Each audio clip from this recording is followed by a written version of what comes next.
श्रीधराभिषेकेश पद्मनाभसिंहदेव ओम शिवः ओम महः ओम जरः ओम नमः ओम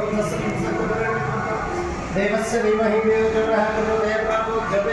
असो ब्रह्मभूर्भुवस्य क्षेम स्थैर्य विजय अभय आयु आरोग्य ऐश्वर्य अभि वृद्धिं जन्म राशि प्रसाद नाम राशि प्रसाद जन्म नक्षत्र प्रसाद जन्मांश प्रसाद षड्गुण वेदवशात् गोचार वेदवशात् विविध सहस्रोक्त वेदवशात् ये ग्रहाः अरिष्ट स्थानेषु स्थिताः स्थैः क्रियमाण दर्श्यमाण वर्तमान